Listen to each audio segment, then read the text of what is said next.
tentang praktek tambang ilegal yang gila-gilaan itu sebenarnya sudah lama disuarakan oleh para intelektual kritis. Ingat almarhum Rizal Ramli, kemudian ingat pula almarhum Faisal Basri.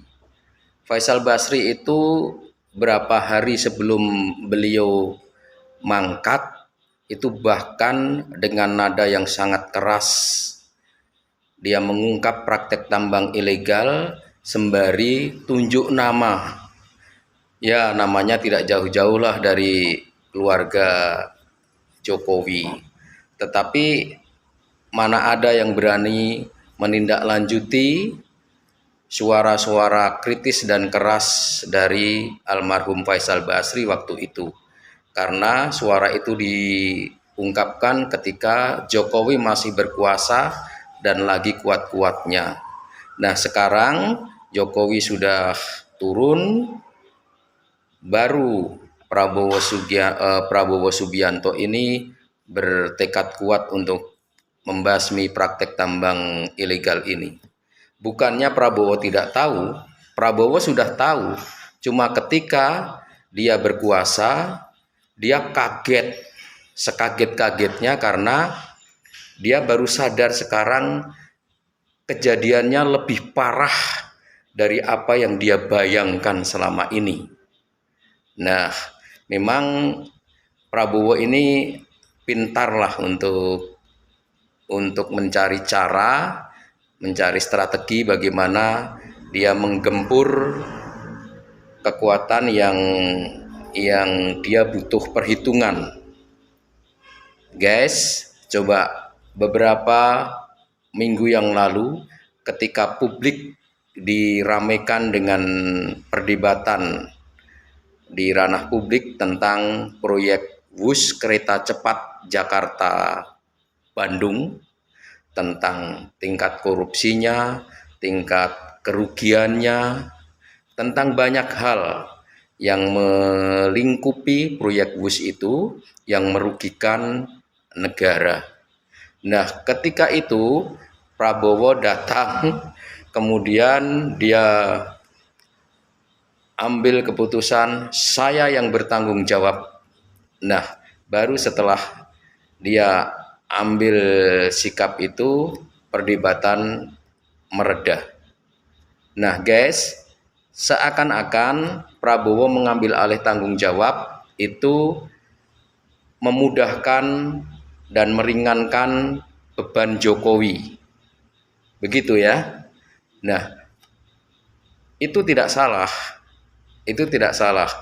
Tetapi saya berpikir sebenarnya apa yang sedang ingin dilakukan oleh Prabowo dengan cara dia mengangkat Jokowi.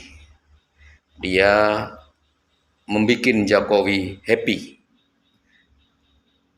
Prabowo adalah politikus yang biasa bermain dengan dua panggung, panggung depan, panggung belakang. Nah, sekarang ini jawabnya adalah ketika dia perintahkan Menhan Syafri Samsudin untuk membereskan tambang ilegal.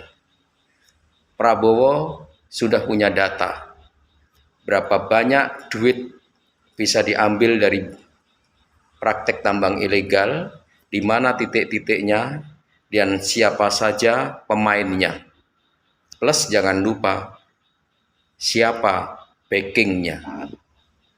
Nah, jangan kaget kalau data-data nanti terungkap, praktek tambang ilegal itu tidak jauh juga dari nama-nama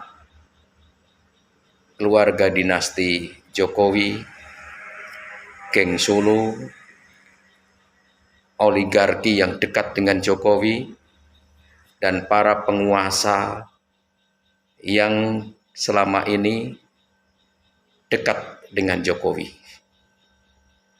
Itulah permainan seorang Prabowo Subianto. Jadi Prabowo pinter banget berhitung tentang matematika politik. ketika dia seakan mengangkat nama Jokowi dan ingin menyelamatkannya dari kebusukan proyek bus kereta cepat Jakarta-Bandung. Iya kan? Prabowo ambil alih, Prabowo pasang badan belain Jokowi.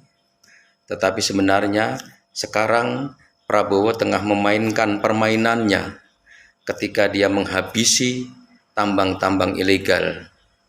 Di situ dia akan bersentuhan dengan nama-nama yang tidak jauh dari Jokowi. Dan angkanya bisa jadi, sangat mungkin angkanya lebih gede dari apa yang harus dia keluarkan untuk menutup proyek bus kereta cepat. Itulah pintarnya seorang Prabowo Subianto.